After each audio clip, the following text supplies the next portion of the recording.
Halo guys, selamat pagi. Masih bersama aku Bang Fat. Gimana kabarnya? Aman, sehat, lancar. Amin. Hari ini kita berada di Polokarto ya guys. Wah, jauh banget Bang. Biasanya di kota. Ya emang kita agak ini ya, agak main agak jauh gitu ya. Ini sekitaran jam 10 di hari kerja. Ini agak males di ini ya, males di rumah. Jadi kita cari angin bentar lah. Sambil kita ngobrolin tentang korupsi lagi. Yang baru ini setelah ada korupsi timah, sekarang korupsi emas guys. Nah, korupsi emas yang cukup fantastis sebanyak 109 ton. Nah, di sini yang jadi fokus adalah korupsi emas ini ada di PT Antam ya. Di mana PT Antam itu adalah salah satu BUMN di Indonesia ya, Badan Usaha Milik Negara Indonesia. Nah, dari sisi ini ditetapkan 6 orang tersangka general manager dari PT Antam itu sendiri. Nah, cukup miris ya. Nah yang ini ya, beredar di masyarakat itu isu-isu liar bahwasanya adanya korupsi ini berkaitan dengan pemalsuan emas ya. Yang ternyata ini bukan guys, bukan tentang emasnya yang palsu atau gimana gitu ya. Nah, korupsi ini ternyata itu adalah dimana cap logo Antam itu dipakai secara ilegal. Yang harusnya itu hanya khusus eksklusif untuk produk yang dikeluarkan oleh Antam, tapi ini malah logo merek ini dicapkan pada emas-emas yang nggak jelas sumbernya. Oke, biar jelas atau biar tergambar dengan jelas di benaknya kawan-kawan, ini aku analogikan gini. Katakanlah gini, di tahun 2000-an kita itu ada namanya motor Cina. Itu mereknya Jialing. Nah, Jialing ini produknya itu bener-bener plek-ketiplek sama produk-produk motor Jepang keluaran yang dihasilkan sama Honda sama Yamaha. Katakanlah pada saat itu yang paling ini ya, mirip itu Supra X sama Jupiter Z yang mata burung itu loh, burung hantu itu loh. Nah, di sini kalau untuk produk Jialing yang sama dengan Jupiter Z-nya Yamaha itu namanya Target Z. Kalau yang Honda Supra X itu sama dinamai dia si Jialing ini dengan Target RV atau Target R gitu ya. Nah, di sini perbedaan harganya pada saat itu sekitaran tahun 2000-an awal ya, atau mungkin lebih tepatnya itu sekitaran 2009 sampai belasan gitulah istilahnya. Pada saat itu motor-motor dari Jialing ini dibanderol antara sekitar 8 sampai 10-an juta.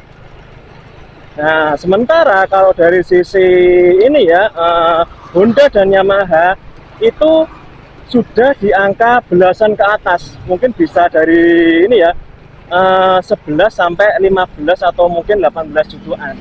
Nah, di sini misalkan kita yang punya ini ya, punya perusahaan Honda.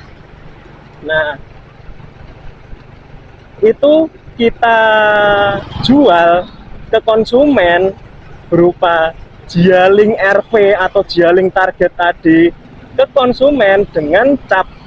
Jadi produknya itu produk Mojin tapi capnya itu cap Jepang. Dicapi misalkan yang Target RV tadi diganti Supra X Honda gitu.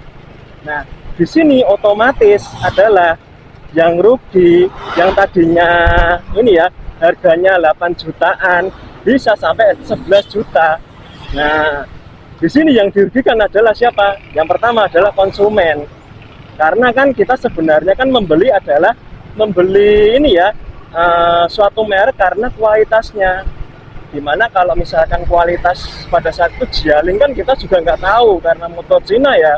Ya bukan aku mendiskreditkan ini jelek, karena memang kita kan orang Indonesia kan terbiasa dengan produk-produk Jepang ya, apalagi produk Honda kan sudah kita pasti tahu lah, dan pasti tiap rumah itu punya lah ini apa sepeda motor Honda gitu ya. Nah di sini yang kita takutkan adalah kualitasnya ini gimana gitu loh. Nah ketika motor Cina ini dilabeli dengan motor Honda, motor Jepang yang sudah kita tidak ragukan kualitasnya gitu loh. Nah di sini ya memang yang pertama dirugikan konsumen, yang kedua adalah perusahaan itu sendiri. Nah, kenapa kok perusahaan itu sendiri? Karena gini, perusahaan itu sendiri pun juga punya ini ya hasil produksi. Nah, kalau misalkan ditambahi dengan produksi dari perusahaan lain atau sumber lain, berarti kan otomatis dia kan juga harus bertanggung jawab dalam menjual produknya sendiri. Kalau produknya sendiri nggak bisa kecil, berarti kan oversupply di ini ya, dari sisi merek sendiri katakanlah dari sisi Honda cuma memproduksi katakanlah Supra X 10.000 di tahun itu, tapi gara-gara ada Jialing ini ketambah 10.000 lagi, berarti kan dia punya beban harus ini ya menjual 20.000 unit, yang katakanlah itu harusnya bisa lebih bersaing gitu loh. Karena kan ya itu sendiri ya, karena kita sebagai konsumen ya, merek itu merupakan salah satu yang paling ini ya poin subjektif dari sisi kita, menilai suatu produk gitu ya. Karena kalau di mindset kita, kalau produk ini sudah bagus ya bagus, tapi kalau misalkan produk ini dikatakan bagus karena dipoles, nah ini perlu dipertanyakan, sehingga kembali lagi kita yang dirugikan gitu loh. Nah karena kenapa ya ini bisa jadi merugikan negara, karena tadi kalau pertama itu merugikan perusahaan, yang kedua konsumen, karena perusahaan ini adalah perusahaan milik BUMN, makanya badan usaha milik negara, maka dari itu merugikan negara gitu loh guys. Nah kalau katakanlah gini, kan itu kan 109 ini ya ton emas ya. Nah katakanlah harga emas antam itu sekarang 1 jutaan per gram. Nah 1 jutaan per gram dikalikan 109 ton, ton ke gram itu kan, kalau ton ke kilogram itu kan 1000, kilogram ke gram itu kan 1000 lagi, berarti kan 1 juta, berarti 109 juta gram emas dikalikan 1 juta. Nah, berarti ketemu sekitar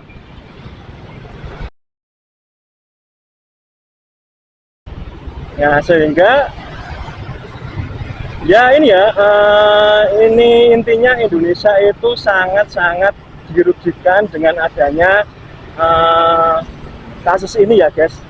Nah, sehingga kalau untuk kedepannya lagi, sebenarnya yang diharapkan adalah adanya merek eksklusif dari logo Antam ini kan memang untuk menaikkan harga emas sendiri kan, karena ya tadi merek itu merupakan suatu subjektivitas penilaian dari tiap konsumen gitu loh, karena kepercayaan konsumen kembali lagi kepada gimana kualitas produk atau merek itu dijaga gitu ya guys.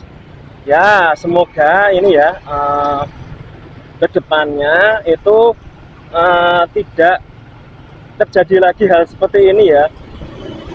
Ya aku sebenarnya ini ya guys lelah ya, banyak banget korupsi di Indonesia ini, dari timah, Krakatau Steel, ini ada emas lagi. Ya kita kembali lagi, semoga RUU perampasan aset koruptor itu segera disahkan, sehingga semua kekayaan negara itu kembali lagi ke negara dan kita rakyat bisa menikmati hasilnya secara full. Itu aja guys. Itu aja guys dari aku. See you untuk next video. Thank you.